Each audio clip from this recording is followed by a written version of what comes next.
Bismillahirrahmanirrahim. Assalamualaikum warahmatullahi wabarakatuh. Alhamdulillahirabbil alamin. Wa bihi nasta'in ala umuri dunya waddin. Wassalatu wassalamu ala asyrafil anbiya wal mursalin wa ala alihi wa sahbihi ajma'in. Subhanaka la ilma lana illa ma 'allamtana innaka antal alimul hakim.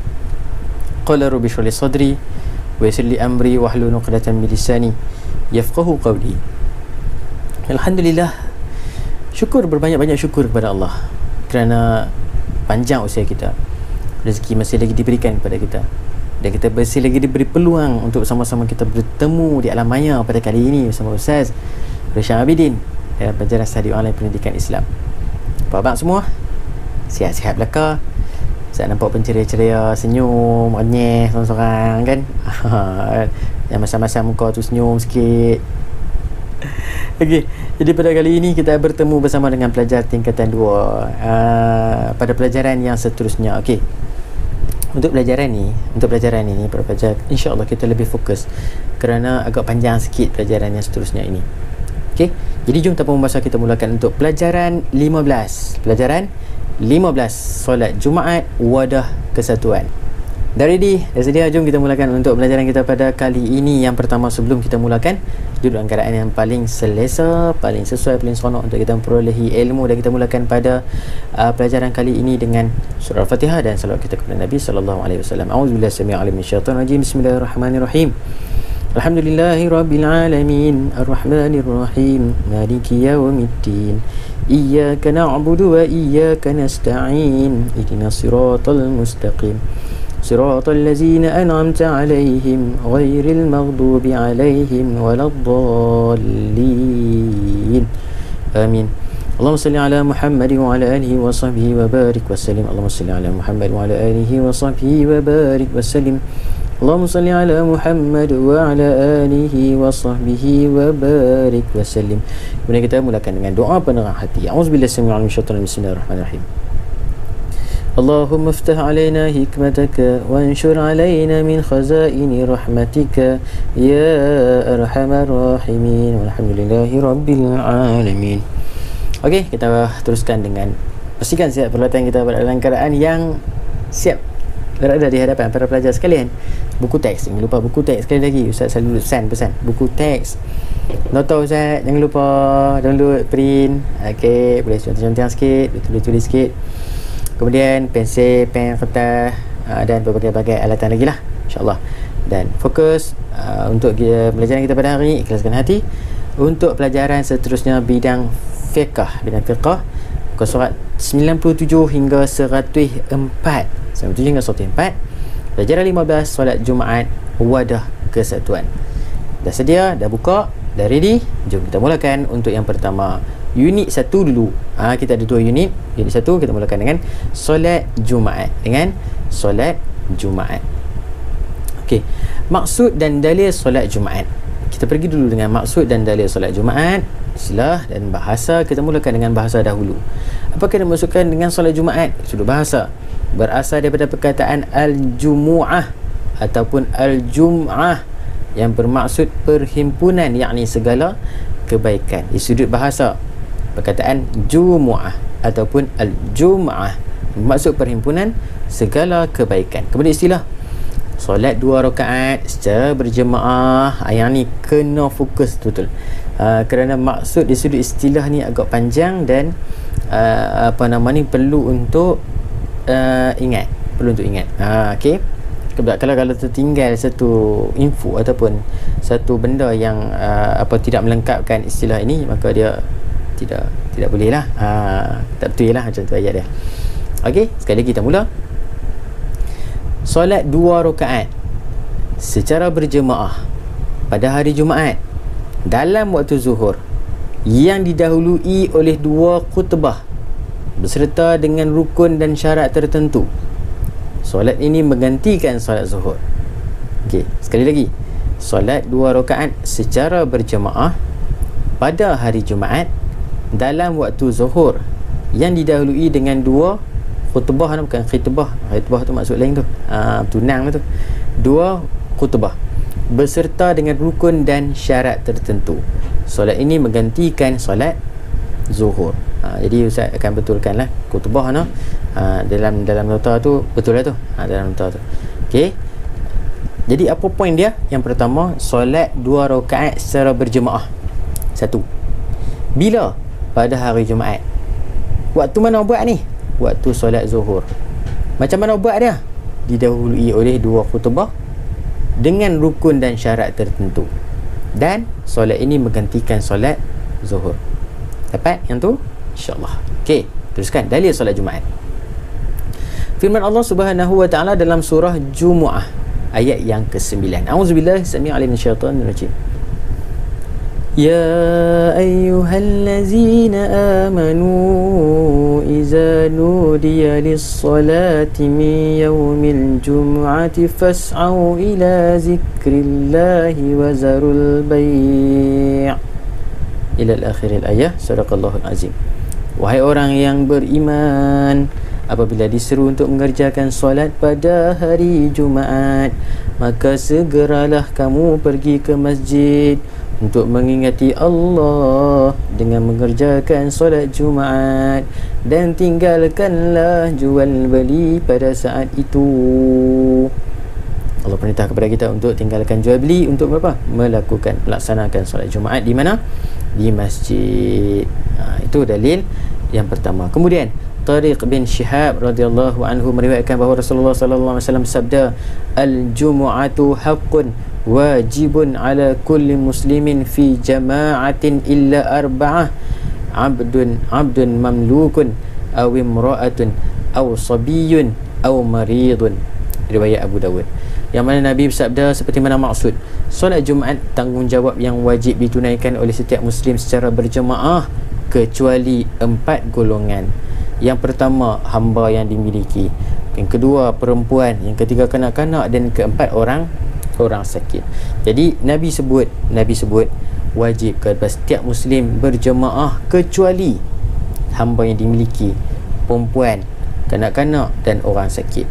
Maknanya 4 kategori ini tidak diwajibkan untuk melakukan solat berjemaah, solat Jumaat di masjid. Okey, dapat yang tu insya-Allah. Okey, kemudian hukum solat Jumaat. Hukum dia apa? Fardu ain. Fardu ain ni apa? Wajib lah bagi setiap lelaki muslim yang mukallaf. Jadi kanak-kanak walaupun lelaki wajib tak? Tak lagi. Lelaki muslim yang mukallaf, yang ditaklifkan tanggungjawab kepadanya, fardu ain, wajib. Buat dapat pahala, tak buat tak apa, tak buat berdosa. Saja nak test kan. Okay, jadi fardu ain kepada setiap lelaki muslim yang mukallaf. Syarat wajib solat Jumaat. Jadi kita mula ni nak perderah sikit. Okey, jadi mungkin ada yang nak rehat apa baru lebih kurang dalam berapa minit, 8 minit gitu kan. Lagi mungkin nak bawa ayat apa boleh lah, nak ambil ayat tak sebelah kan. Okey, boleh terus. Okey, syarat wajib solat Jumaat. Bila adanya syarat ini, maka dia wajib solat Jumaat. Okey, bila dia tak sampai syarat ini, maka dia tak wajib solat Jumaat. Faham tak kat tu? Syaratnya apa? Yang pertama, Islam. Jadi yang pertama, jika dia Islam, maka dia wajib untuk solat Jumaat. Kafir, wajib tak? Tak wajib. Jadi Islam yang pertama. Kemudian yang kedua, baligh. Baligh bukan kanak-kanak. Kanak-kanak yang belum baligh tidak diwajibkan berjemaah ataupun solat Jumaat. Okey. Jadi orang yang dah baligh, Islam, baligh yang pertama, yang kedua. Yang ketiga, berakal, tak gila, adalah wajib untuk solat Jumaat. Orang gila Nabi solat Jumaat, wajib tak? Tak wajib. Kalau dia buat, pahala dapat dekat dia? Dapat. Tapi dia gila, nak solat macam mana kan? Jadi dia tak ditaklifkan untuk melakukan solat Jumaat. Merdeka, yakni bukan hamba. Ada lagi tak hamba sekarang ni? Tak ada dah. Orang gaji tu hamba ke? Tak. Orang gaji tu orang yang bekerja. Jadi merdeka ni maknanya cerita lah, tak ada kekangan dari sudut penghambaan. Okay, yang kelima, lelaki. Yang ni lebih khusus. Lelaki. Perempuan tak wajib. Perempuan nak solat boleh tak? Boleh. Tapi wajib tak? Tak wajib. Dapat pahala tak kalau solat Jumaat? Dapat. Jadi lelaki bukan perempuan. Yang keenam, sihat. yang Nabi sebut tadi. Kalau sakit wajib tak wajib, walaupun dia lelaki. Ni jadi yang mai dulu pada lelaki. Tengok pula kalau lelaki tu sihat tak sihat, tak wajib. Macam tu. Okey, seterusnya mastautin. Yang ni kita kena lebih faham. Mastautin bukan musafir. Musafir kita tahu dah, musafir ni orang yang melakukan perjalanan jauh. Namun begitu, solat Jumaat kekal wajib bagi mukim. Mukim ni macam mana pula? Yang mendengar azan. Jadi dua perkataan ni mungkin kita jarang dengar dan kita tak faham apa makna dia. Yang pertama mastautin, dan yang kedua mukim. Musafir mungkin kita tahu dah, orang yang melakukan perjalanan yang jauh. Jadi mastautin dan mukim macam mana? Jom kita tengok selepas ini insya-Allah. Apa ini? Syarat sah solat Jumaat. Tadi syarat wajib solat Jumaat. Sekarang syarat sah solat Jumaat. Didirikan di masjid. Di rumah boleh buat tak? Tak boleh. Di mana saja boleh buat? Masjid. Dapat? Cantik. Jadi kalau surau boleh tak? Surau yang diberikan keizinan oleh pemerintah untuk melakukan solat Jumaat. Faham tak? Contoh dalam keadaan tertentu masjid tidak dapat digunakan, yang ada di situ tempat itu hanyalah surau, dan surau tersebut boleh menampung sehingga 40 orang. Contoh ni kita nak sebut 40 orang jemaah. Maka boleh buat tak solat Jumaat di situ? Boleh, dengan kebenaran pemerintah. Kalau pemerintah hari sekarang ni apa dia? Jabatan Agama lah. Jadi kata boleh buat, walaupun bukan di masjid. Namun itu lebih didahulukan di masjid. Kemudian bilangan jemaah sekurang-kurangnya 40 orang yang bermastautin. Jumpa lagi mastautin. Apa pula makna mastautin ni? Simpan dulu, sekejap lagi kita nak tahu apa maksud mastautin. Termasuk imam. Maknanya jemaah di belakang ada berapa orang?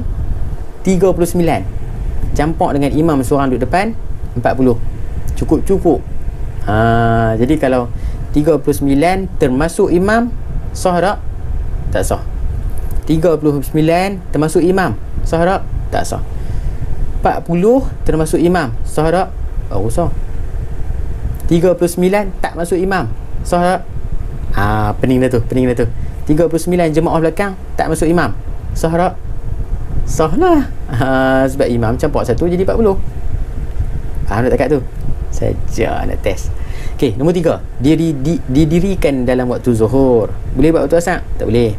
Maghrib? Tak boleh. Isyak? Semua tak boleh. Waktu zuhur saja. Maknanya azan zuhur itu, waktu zuhur itu boleh dilakukan solat Jumaat. Okey, boleh? Cantik. Hanya satu solat Jumaat bagi satu tempat. Tempat ni maknanya satu kawasan, satu qaryah. Kalau kita nak sebut satu kampung ataupun 2-3 kampung yang bersolat jemaah di satu masjid, satu tempat tersebut. Jadi hanya satu solat Jumaat saja. Kalau dalam masjid tu buat 2 solat, di sini ada khatib, di sini ada khatib, dua baca khutbah satu tempat yang sama, dua solat Jumaat, boleh tak? Boleh. Sah tak? Tak sah. Dapat? Cantik. Kemudian yang kelima, didirikan secara berjemaah. Solat seorang-seorang boleh tak? Tak boleh. Dia kena jemaah. Solat Jumaat ni syarat sah dia jemaah. Kalau solat seorang-seorang juga boleh tak? Tak boleh. Solat 2 orang berjemaah tapi 2 orang, boleh tak? Tak boleh. Sebab tu tengok yang nombor 4, yang nombor 2 tu, dia kena sekurang-kurangnya 40 orang. Jadi macam tu. Dapat nah? Okey. Kemudian yang ke-6, didahulukan dengan 2 khutbah. Jadi PP tengok-tengok dari masjid tu tak ada khutbah Jumaat, dan ataupun tak cukup khutbah satu saja, sah tak solat Jumaat? Tak sah. Dia syarat dia kena 2 khutbah. Okey. Jadi inilah syarat sah solat Jumaat. Berapa? 6 perkara solat sah solat Jumaat. Yang ni baru kita nak mungkin sedang tertanya-tanya apa maksud mastautin, mukim, musafir. Kita nak tengok ini beserta hukum menunaikan solat Jumaat. Kita pergi dulu dengan mastautin. Mastautin ni ialah orang yang tinggal tetap di sesuatu tempat, orang tempatan. Orang yang duduk di situ dah, orang yang tak pergi ke mana-mana, asal di situ, duduk di situ 10 tahun, 20 tahun dulu, 30 tahun dulu, 80 tahun dulu, duduk di situ dah. Orang yang mastautin. Jadi hukum dia apa? Wajib solat Jumaat. Dapat? Jadi mastautin adalah orang yang tinggal tetap di suatu tempat. Kemudian musafir, Ustaz kata tadi, yang melakukan perjalanan. ialah orang yang sedang dalam perjalanan dengan jarak melebihi 2 marhalah. 2 marhalah ni ikut fiqh al-manhaj bersamaan 81 km. Ada yang kata 90, ada yang kata 100 lebih kilometer. Okey. Jadi apa yang kita nak rujuk daripada buku teks ialah 81 km berdasarkan al-fiqh al-manhaj. Jadi 2 marhalah, lebih 2 marhalah. Lebih 2 marhalah ataupun lebih daripada 81 km ke atas dikira sebagai musafir. Apa hukum dia? Wajib solat Jumaat. Okey, tengok di sini, kena faham tu. Kita nak laksana ni, bukan sekadar untuk perasa, kita nak kena buat. Wajib solat Jumaat jika memulakan perjalanan selepas waktu subuh hari Jumaat. Makna kata kalau dia musafir melebihi 2 marhalah 81 km ke atas, akan tetapi dia mula lepas solat subuh, maknanya dia solat subuh di rumah. Lepas solat subuh di rumah tu baru dia keluar dari rumah. Maka bila dengar azan Jumaat, maka dia kena solat Jumaat di masjid. Dia tak ada rukhsah, dia tak ada nak boleh solat zuhur, tak boleh, dia wajib dapat nah. Akan tapi jika dia melakukan perjalanan sebelum waktu subuh hari Jumaat itu, sebelum waktu subuh, mungkin pukul 5 pagi, pukul 4 pagi, kan, tak masuk subuh lagi, dia subuh dalam perjalanan, maka dia dikira sebagai musafir. Jadi wajib tak wajib?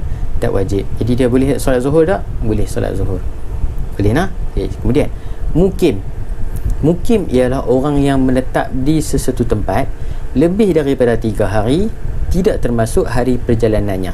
Maknanya mukim ni orang yang asalnya musafir. Senang faham macam tu. Asalnya musafir, akan tetapi apabila duduk di sesuatu tempat lebih 3 hari, tidak termasuk hari perjalanannya, maknanya 5 hari lah. Hari yang pi 1 hari, termasuk 3 hari. Hari yang balik hari yang kelima ni, jadi 5 hari lebih kurang duduk situ. Ataupun lebih daripada hari yang keempat, hari yang dia pi tak kira lagi, 3 hari duduk situ. Hari yang keempat tu okey, dia dah kira mukim lah.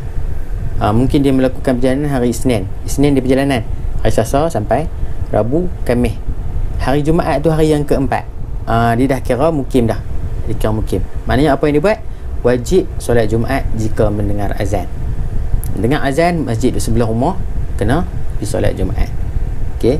Jika tak dengar azan, masjid jauh dan sebagainya, tak dengar azan ni, maka dia tidak diwajibkan untuk solat Jumaat. Okey dah, mukim. Dapat tahu tu.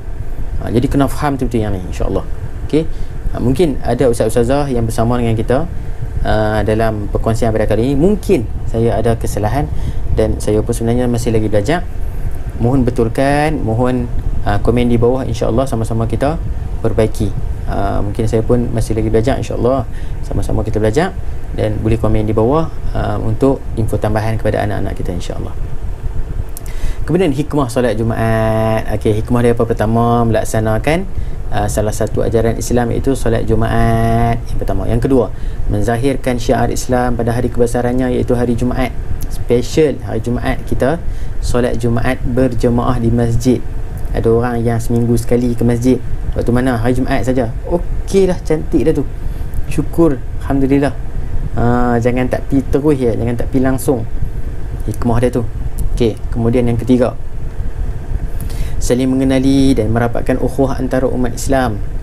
Di masjid jumpa kawan-kawan, orang-orang kampung, adik-beradik, kan. Jadi di masjid ni lah kita dapat berkumpul dan merapatkan ukhuwah sama kita. Yang keempat, menyatukan pandangan umat Islam serta mengaitkan isu semasa yang berlaku dalam masyarakat dan negara melalui khutbah solat Jumaat. Yang mana khutbah solat Jumaat ini merupakan satu peringatan, kata-kata nasihat, kata-kata yang menyentuh isu-isu semasa, yang boleh memberikan peringatan kepada para jemaah. Jadi kalau kita pergi hari Jumaat tersebut, maka kita sedang mendengarkan peringatan dan kita dapat menyatukan pandangan umat Islam dan dapat mengamalkan dalam kehidupan kita sebagai seorang Islam Muslim sejati. Yang kelima, melatih umat Islam supaya bersatu. Pergi hari Jumaat, tumpul di masjid, dan secara langsung kita sedang menyatukan ummah kita. Selesai unit 1 salat Jumaat, kita masuk kepada unit 2, iaitu khutbah Jumaat. Boleh lagi? Teruskan. Tanpa membesar. Khutbah Jumaat. Maksud dan hukum khutbah Jumaat. Di sudut maksud, ucapan yang disampaikan oleh khatib. Khatib ni siapa?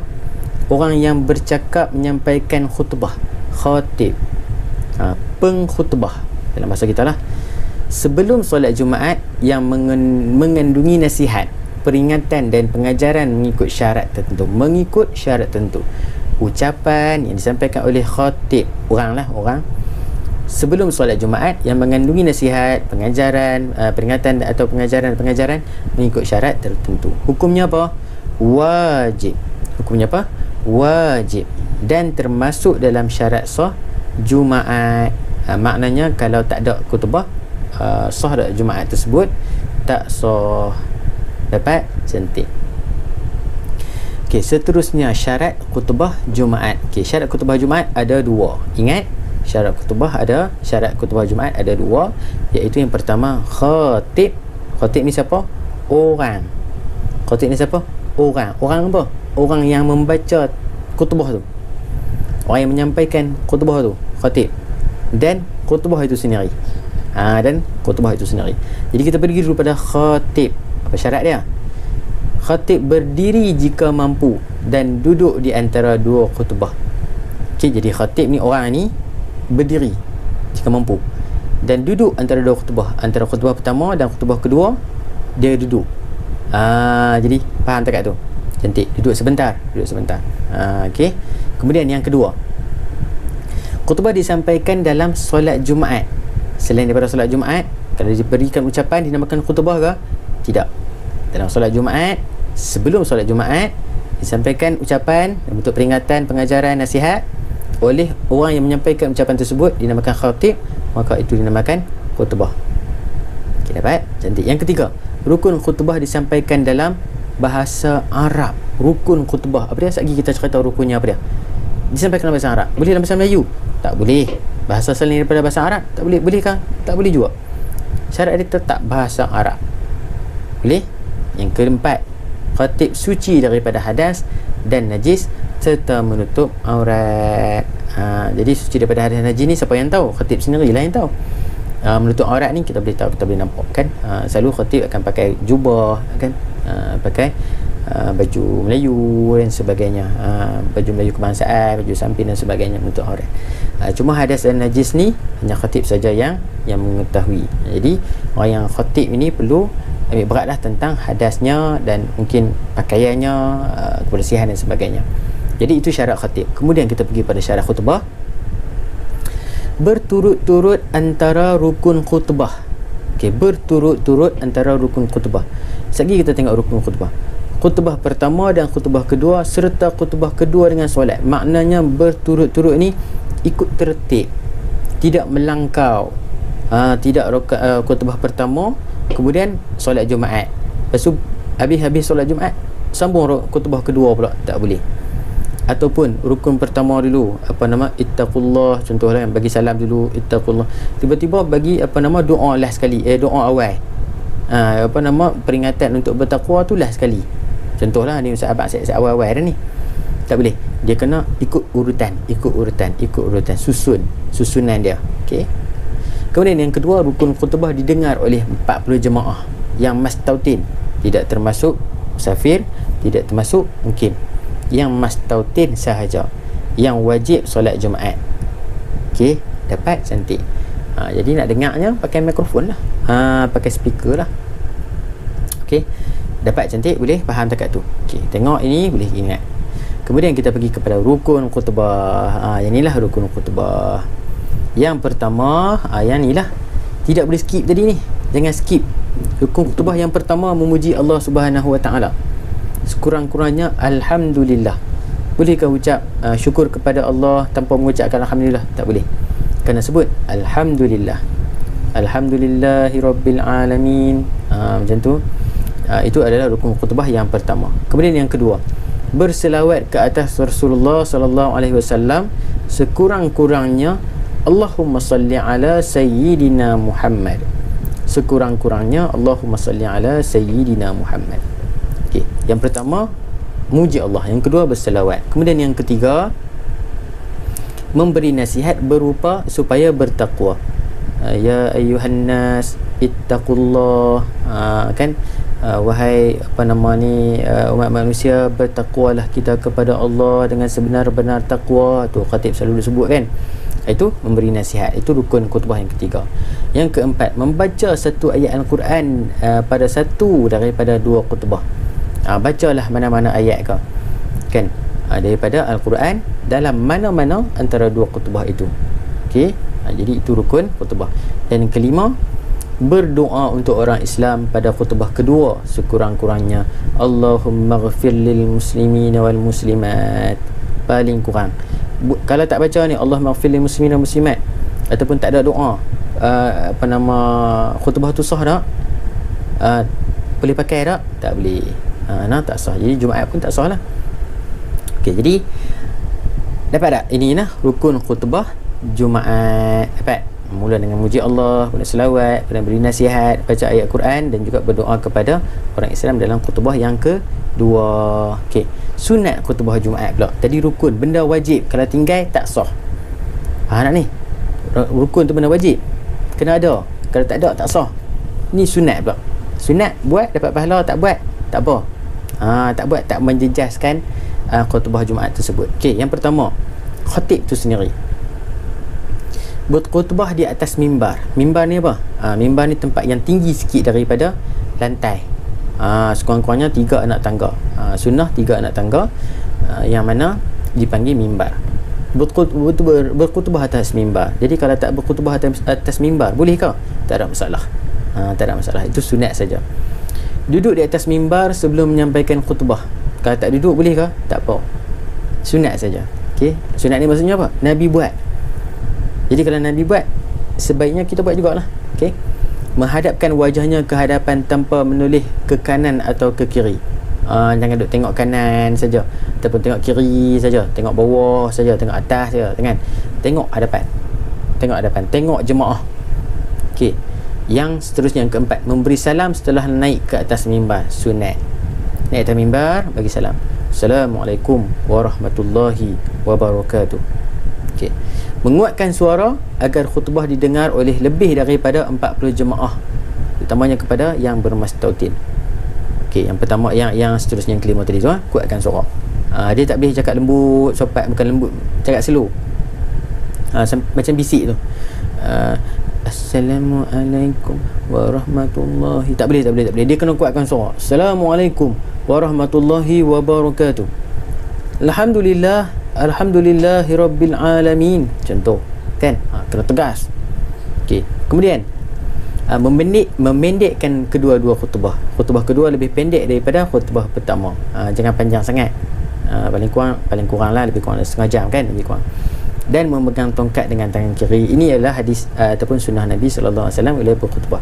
Nabi pegang tongkat belah kiri, kemudian Nabi berkhutbah di atas mimbar. Okey, kemudian makmum. Makmum ni siapa? Jemaah lah. Makmum ni siapa? Jemaah.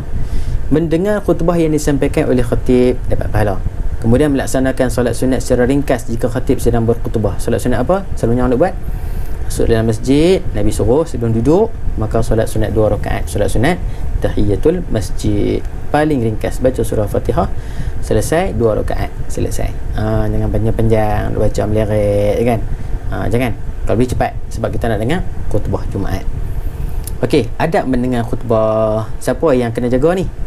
Siapa yang kena jaga ni? Khatib ke? Tak, siapa? Jemaah. Orang yang mendengar nah.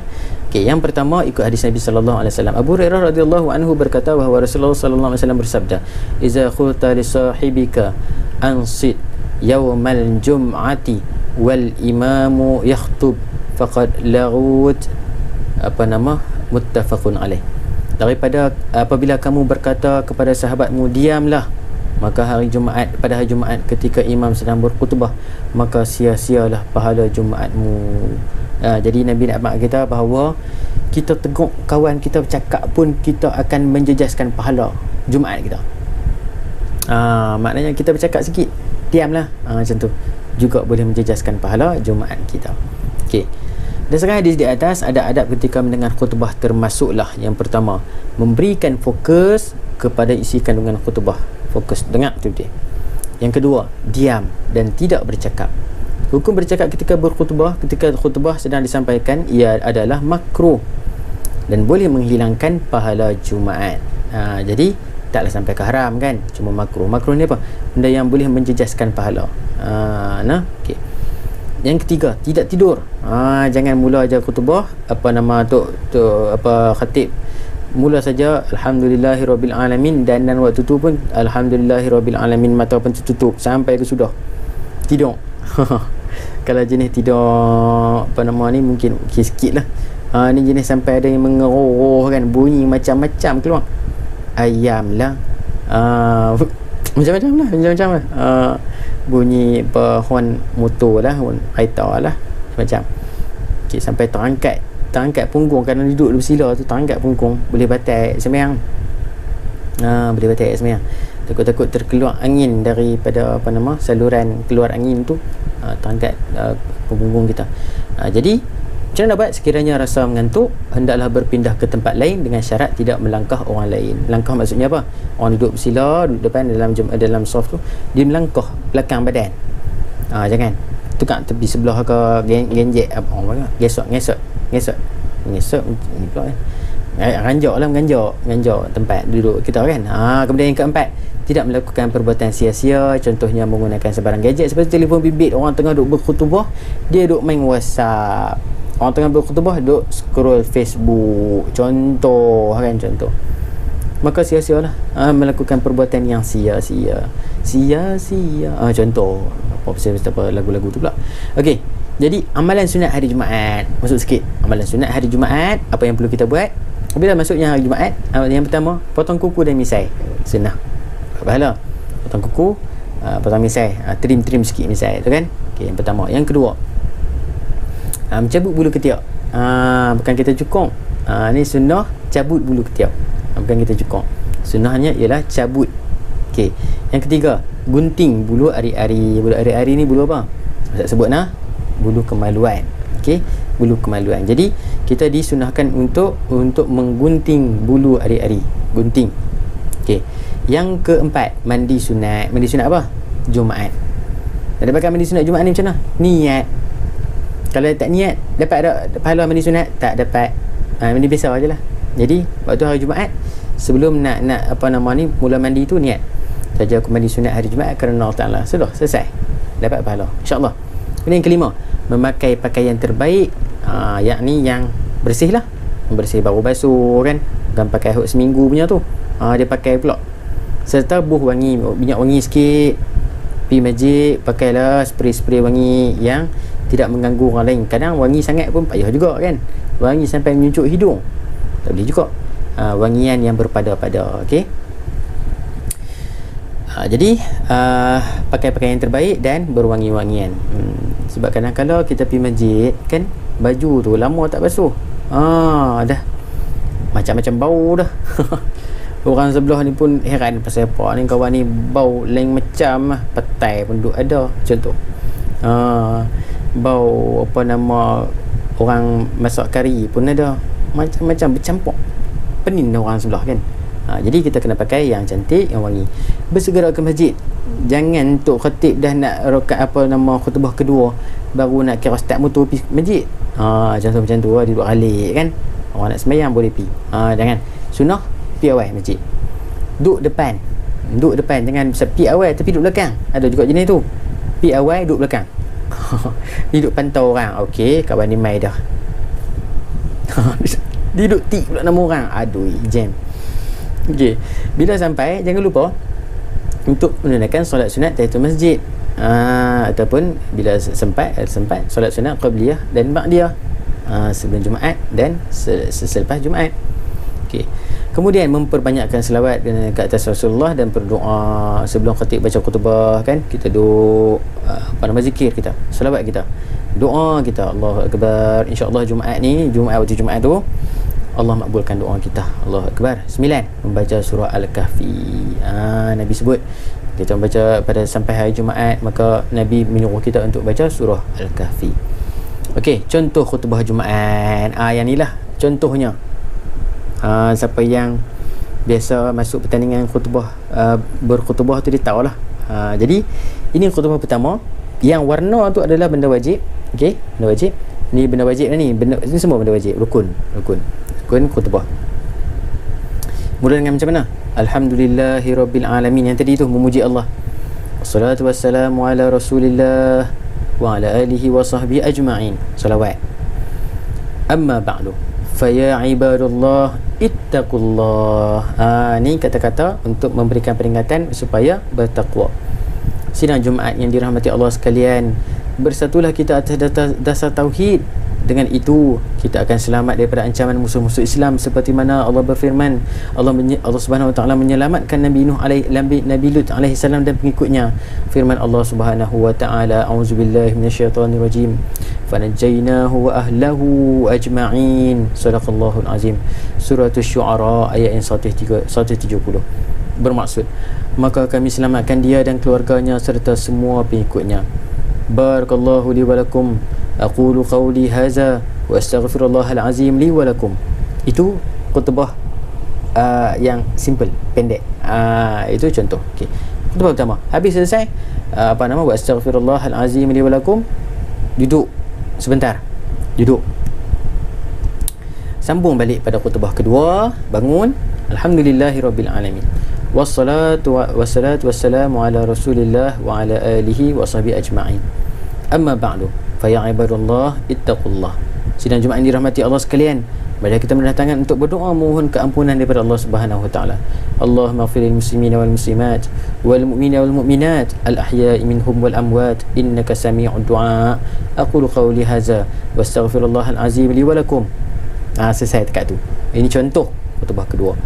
Jadi khutbah pertama dan khutbah kedua ada rukun-rukunnya dan perlu ikut tertib. Jadi ini yang kita kata tertib ni, tak boleh alhamdulillah duduk last sekali. Tak boleh aqulu qawli hadza ni duduk khutbah pertama. Contoh macam itulah nah. Barakallah ittaqullah duduk last sekali, tak boleh. Jadi ikut urutan dia. Okey, cantik, dapat, jelas, faham? Spektrum ilmu sikit. Aus bin Aus radhiyallahu anhu meriwayatkan bahawa Rasulullah sallallahu alaihi wasallam bersabda, "Inna min afdali ayyamikum yaumal yaumal jumu'ati fa'aksiru alayya minas salati fihi fa inna salatakum ma'rudatun alay." Sungguhnya antara hari yang mulia ialah hari Jumaat, oleh itu banyakkanlah selawat kepadaku pada hari itu, kerana sungguhnya selawat kamu dibentangkan kepadaku. Jadi ini adalah apa yang Nabi sebut kepada kita hari Jumaat. Banyakkan selawat kepada Nabi sallallahu alaihi wasallam, insya-Allah, kerana selawat itu akan dibentangkan kepada Nabi sallallahu alaihi wasallam. Sekian, terima kasih. Selesai untuk pelajaran 15, solat Jumaat Wadah Kesatuan bagi pelajar tingkatan 2. Tahniah Raja Bas kepada pelajar tingkatan 2 kerana berjaya sampai ke penghujung penghujung rancangan. Pelajaran 15, solat Jumaat Wadah Kesatuan. Alhamdulillah, syukur. Jadi Ustaz harapkan agar semua para pelajar dapat manfaat dan kebaikan dari pengurusan kita pada hari ini, dan sama-sama kita amalkan dalam kehidupan seharian kita, terutama dalam solat Jumaat yang selalu kita lakukan pada hari Jumaat ini. Ini dan itu, insya-Allah lah, insya-Allah. Jadi sekali lagi Ustaz mohon ampun, mohon maaf mungkin ada kesilapan sepanjang perkongsian Ustaz dalam slot kali ini. Sebarang komen atau sebarang penambahbaikan sangat Ustaz alukan, boleh komen di bawah, dan insya-Allah semoga dalam kebaikan Allah Subhanahu wa taala. Aqulu qawli hadza wa astaghfirullahal azim li wa lakum. Wallahu taala alam. Kita jumpa lagi. Assalamualaikum warahmatullahi wabarakatuh. Jumpa lagi, bye bye.